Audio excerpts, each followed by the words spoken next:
So let me kind of outline what we dealt with yesterday, our deputies dealt with in fire rescue, and then you can ask questions on that. But yesterday, our deputies yet again responded to a vehicle submerged off of a road on Alapata Road in Indiantown, Florida. Rural road, and when they got there, they found a Good Samaritan at a submerged car. The car is now upside down in a canal, and there's a Good Samaritan that's holding the head of this lady, holding it above water. Unbeknownst to the deputies, they get there and they find out that there's 3 kids in the car also. So they immediately open the doors and they start pulling these children out, ages 10 and younger. I think the youngest one was 6 months old. And they were able to pull the children out, pull them to safety, and get the lady help that she needed.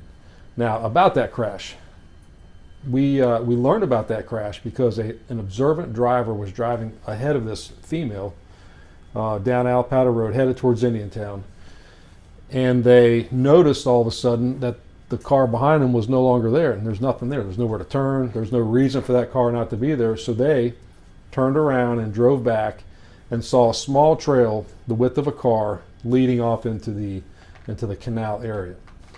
The Good Samaritan made their way out there and found this female, like I just explained, submerged in her car, unconscious. And she continued to be unconscious all the way through our treatment and fire rescue treating her.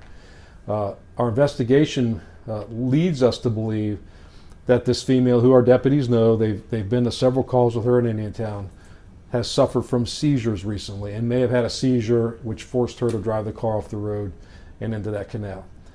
Had that Good Samaritan not seen or observed that the car was not behind him anymore, we likely would not have found that car for a long period of time. It's one of these crashes that you read about every once in a while where cars just disappear and you can't find them.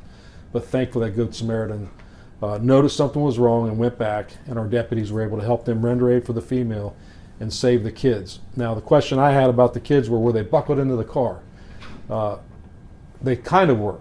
So the 2 older children were, we don't know if they were seatbelted in or not. We're not sure about them, but the youngest one, the infant, was in its car seat, buckled into the car seat, but the car seat was not buckled into the car properly.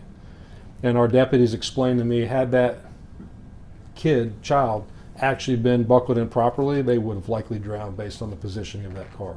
So in this one case, we're thankful that child was not strapped in properly, because it likely saved their life. Of course, I'm not advocating ever to not be strapped in properly, but it worked out in this case.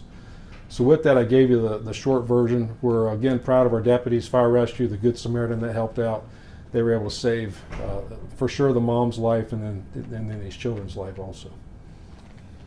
Now, you and fire rescue were there. In what capacity was the sheriff's office acting exactly? So the question is, fire rescue, Mark County Sheriff's Office was there. What's our capacity? We're first responders. So whoever gets there first, we render aid. We rescue people in these scenarios. We've had it several times out there. Same deputies where they've rescued people from cars that were submerged in water. We do whatever it takes to fix the scene, and then when fire rescue gets there, of course, they're always a primary caretaker of the patient, and then they have the ability to treat them, and then in this case, fly them to a trauma center for care. How deep was the water? The question is, how deep is the water? And it looked to be 5-6 feet deep.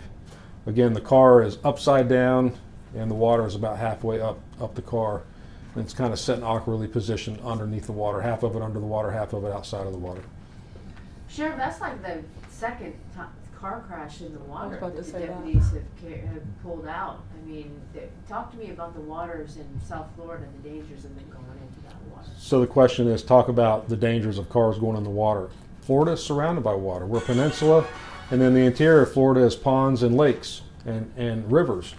And again, this is the second time in the last couple months that our deputies have responded to crashes that, had they not known where to look, they likely would not have found this crash until it was too late. So we see that here in Florida every once in a while. A car just goes missing, we have a missing person, and sometimes years later you find that person deceased in their car. So it's an alarming thing that happens here in Florida. And to piggyback off that question, sorry.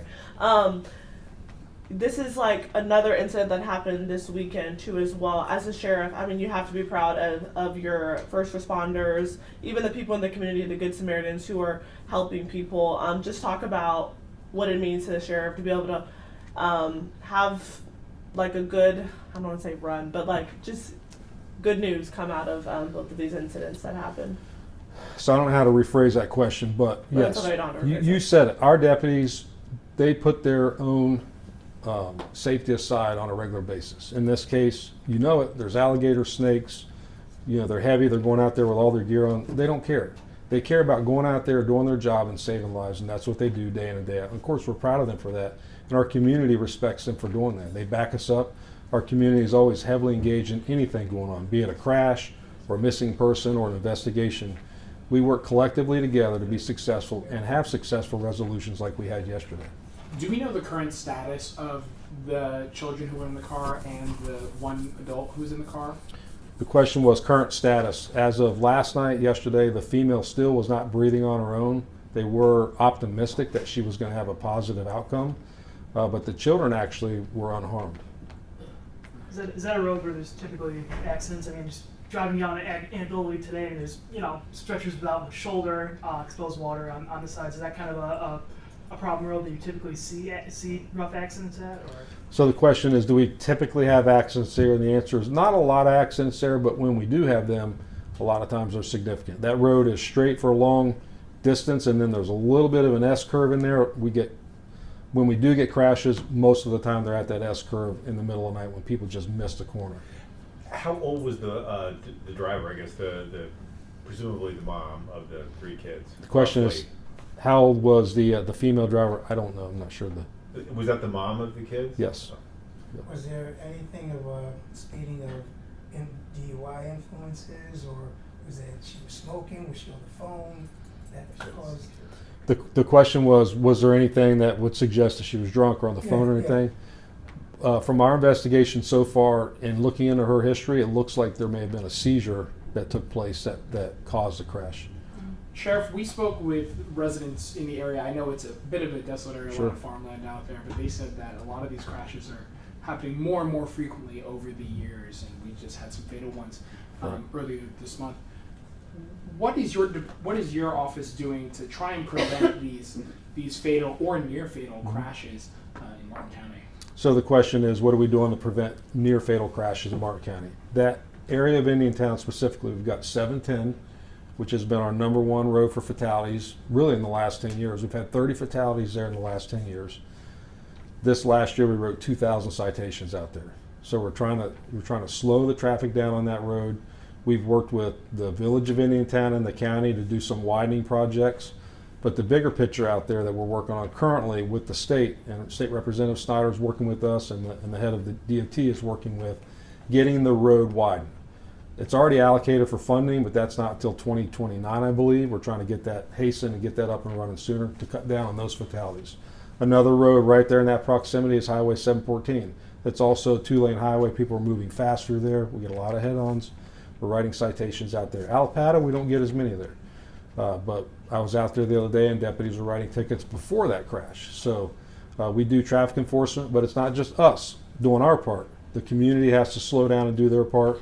And unfortunately, there's a lot of drivers that are driving through our county that don't know our culture, don't know the area, and they end up getting themselves hurt or killed in some scenarios. That car that we're speaking about that overturned in the canal, I suppose, that was going, you said, towards Indiantown, so going like south, presumably, right? Yeah, the question is which direction was the car going? Yes, it was headed south towards Indiantown and ended up on would be the west side of the road. Sheriff, does it make it more difficult considering areas like that are very, very sparse, not a lot of anything other than farmland and industrial land? Does it make it more difficult to patrol those areas and actually enforce citations? The question is it hard to patrol those areas? In some cases, yes, just because of the narrowness of the road. But no, we can patrol anywhere, and we do that. We go all over the county. We do focus on our hotspot. 710 is a hotspot for us. US 1 is a hotspot. So we go where the problems are, and then Indiantown routinely comes out that stretch of Alapata Road and writes citations and does their job to slow down traffic.